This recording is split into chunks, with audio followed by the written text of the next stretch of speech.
I hope you had fun with your blending modes and your opacity and your layer effects as well. As you can see, I made some changes here to my file.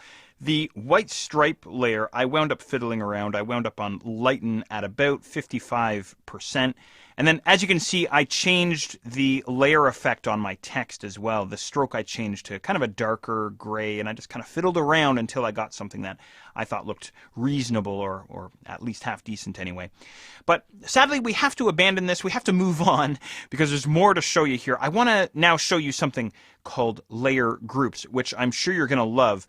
What winds up happening inside Photoshop is when you're building your compositions, whether it's something for print or something for the web or what have you, you're going to wind up with a lot of layers. Oftentimes, I wind up with so many layers that it's even difficult to keep track of them. In fact, I have so many layers, I wind up with a vertical scroll bar inside the layers panel, upwards of 20 layers, 30 layers, this kind of thing.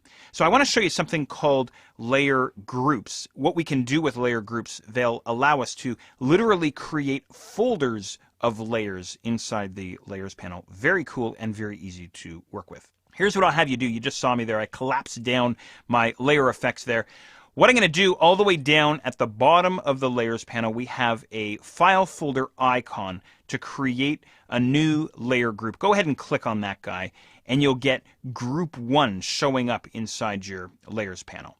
So what I'm going to do with this guy is I'm going to go ahead and double click on him, and that will allow me to rename him, and I'm simply going to call him text. Then the next thing I'm going to do is I'm going to start dragging and dropping some of my layers into this new text layer group. So I'm going to grab my text layer, that smart object, hold down Command or Control and grab white stripe, and then what I'll do is I'll literally click and drag and drop these guys into the text layer group, just like that.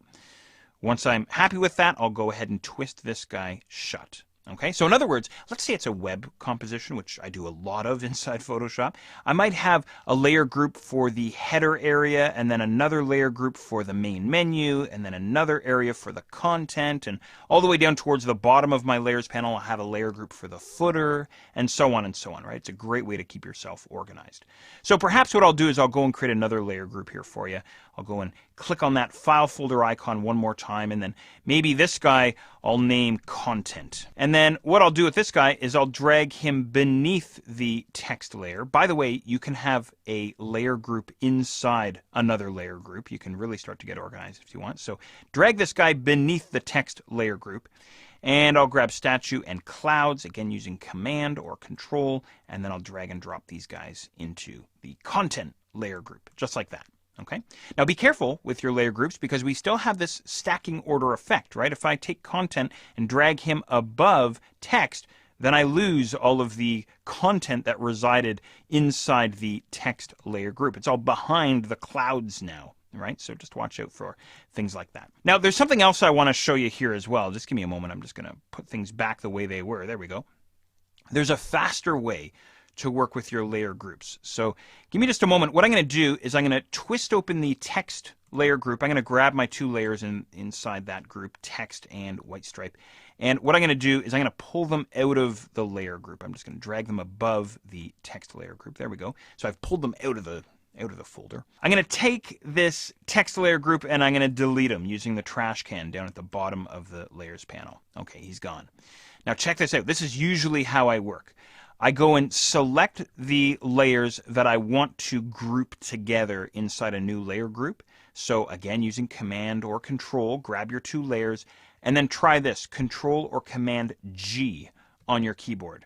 Kapow! We get an instant layer group, and these two guys instantly get organized or moved into that new layer group. So now it's just up to me to go and rename this guy properly. Just like that. So that's usually what I do. Select the layers, hit Control or Command G on your keyboard, boom, done, and then simply rename the layer group. So there you go. Layer groups, very, very cool stuff inside Photoshop to keep yourself nice and organized.